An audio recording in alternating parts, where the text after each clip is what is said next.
Welcome back, and let's celebrate our last installment, our last lesson on Accounting 304, ACC304.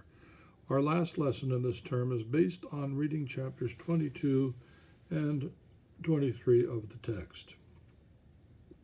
Chapter 22 is about Rule 505, the form and practice of names. If all but one partner leaves the firm or dies, the sole remaining partner may continue to use the name of the firm for 2 years. For a firm to claim membership in the AICPA, all members of the firm must be members of the AICPA. We cannot have, say, 4 and 1. It doesn't work that way. A firm may use a fictitious business name as long as it's not misleading, like free accounting. Very misleading. Don't want to do that. Chapter 23 deals with disciplinary system of professional state regulatory bodies. Each state has its own regulatory body for CPAs. A trial board may be impaneled to discipline any CPA that has earned that discipline. The outcomes range from acquittal to admonishment to suspension, up to expulsion in order of increasing severity. Suspensions, by the way, can be up to 2 years. If convicted of a felony, the CPA license is revoked and the member is expelled from the AICPA. 2 examples include fraudulent tax returns or failure to file a tax return. Each of those would be a felony. Our Lesson 8 learning objectives are fourfold. Number 1, understand sanctions imposed by the accounting profession organizations. We talked about 4 different levels of sanctions. Number 2, describe the sanctions imposed by the state boards. Well, we just listed them. We can go into further description during class. Identify the change in reporting entity.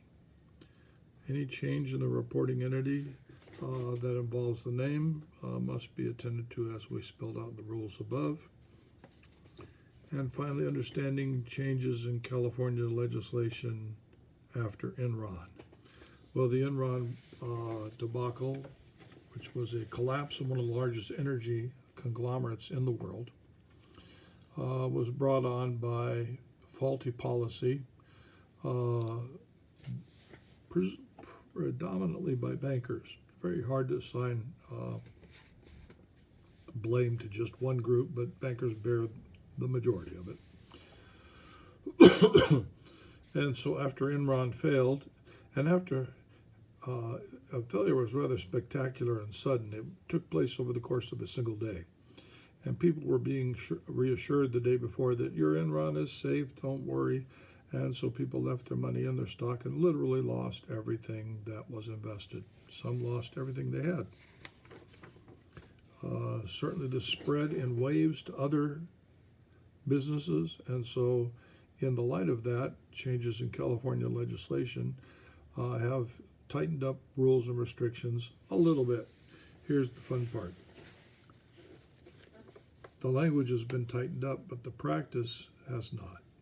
We still have very little policing done by the watchdog agencies. We've talked about that in the past. Please read chapters 22 and 23 from the text. Again, we've commented on those already. And finally, our discussion questions read, number 1, discuss sanctions imposed by public opinion. Well, public opinion is the most powerful sanction of all, and that just means that people will not do business with you.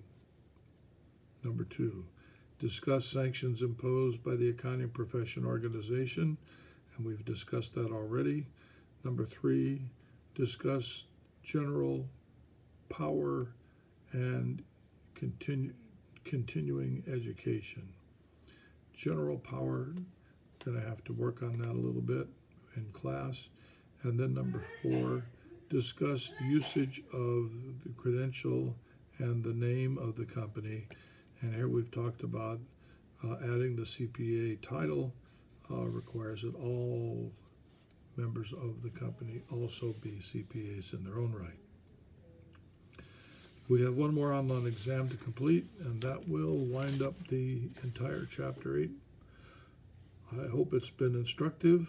I know you're well prepared now for the CPA exam when that comes along, and we look forward to seeing you pass that successfully and be able to add those 3 letters after your name, namely CPA. Looking forward to it. Bye-bye.